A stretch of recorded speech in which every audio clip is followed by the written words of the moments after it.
So, this episode of Kuroko's Basketball, Furihara. Okay. All of a sudden, a hidden ace. Let's bring it down. Even cowards have their own ways of being useful. And here he is, a coward, slowing down the pace. Everyone's angsty, like, shit, we gotta score some baskets. Kisa's like, no, you're not scoring shit. In comes Furihara. Bring it down, everybody. Stop. Drop. Like, yo, he brung it down. I'm like, okay. Alright, all of a sudden, Furihara, one of the freshmen that seemingly would never get any playtime, is getting playtime. Shit. And that was cool. That was really cool to see that. Also, Izuki, Eagle Spear. Now, I'm not gonna say that the Eagle Eye is better than the Hawkeye, but Takao never could really pinpoint his defensive maneuvers like that.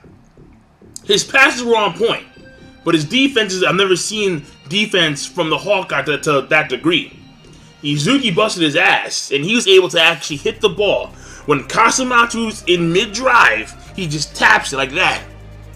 I'm like, yo, like this dude, his Eagle Eye evolved into a Byakugan. I'm like, bruh, like that, very impressive. That was very impressive. Because, I mean, when you exclude the Generation of Miracles, Kasamatsu, he's one of the top point guards in the fucking league. So, the fact that Izuki could shut him down, tap the ball mid-drive, very nice. And after that, his defense was on lock. On lock. So, that was very cool seeing Izuki and some character growth from him.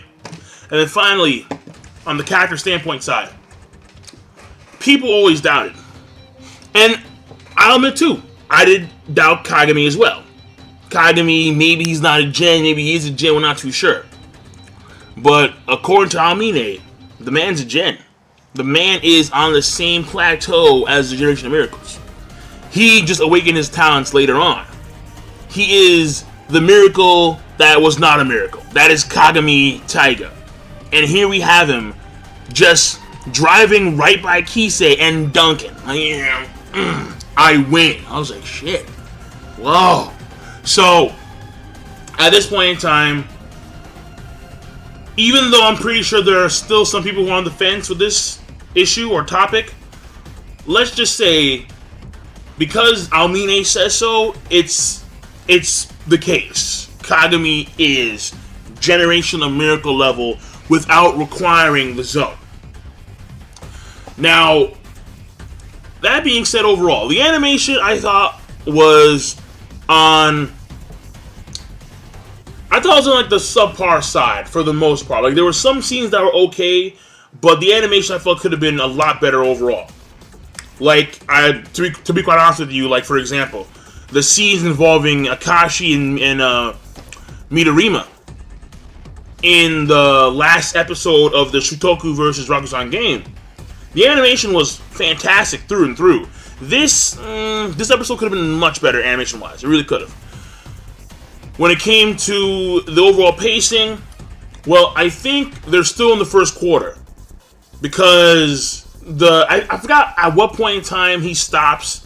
But he stops using his perfect copy, I think, 3 minutes in.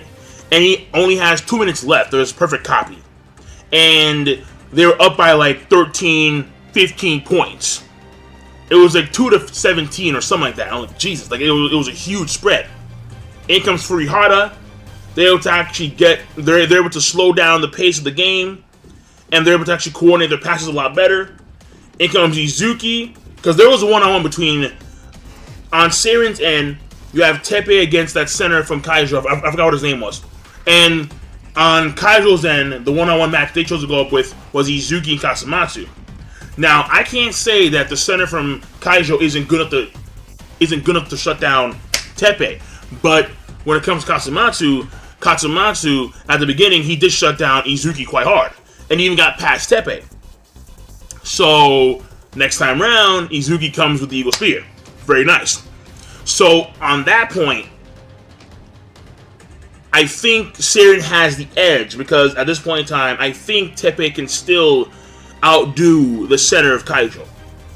And then finally, you have Kisei, who did suffer, because you saw him, like he got past Kagami at some point.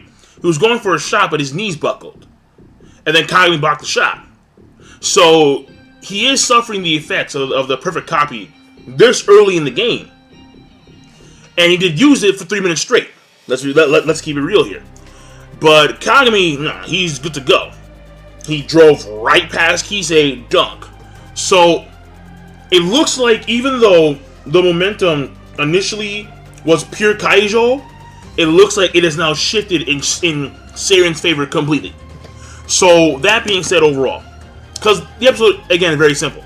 So from that pacing standpoint, and from that story standpoint, we're still in the first quarter, and that's really all there is to it. But again, seeing the growth of Izuki's character mid-game, how he was training all this time, and he actually able to perform the move that Riko's father taught him.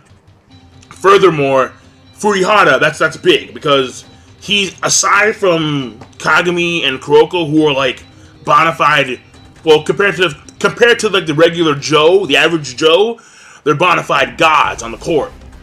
But Furihara coming in there, who is mediocre at best, and yet he's able to be very useful to the team. And he is the reason why they actually caught up in the first place. Well, you know, gotta keep it real here. So overall, that was big on story from those two character standpoint. Kagami, I wouldn't say as much because we've had a feeling that he's been on Gen Level for a while. There's been debates back and forth about whether or not he's on the Gen Level or not. But I think whenever Almine say it, it's kind of like, you know, he is. Like, that's the way it is. So overall, the episode I thought was actually pretty good. I'm going to give it a good plus to great. And I'll leave it at that. So rate the video, comment, subscribe. Peace! Have a nice goddamn day.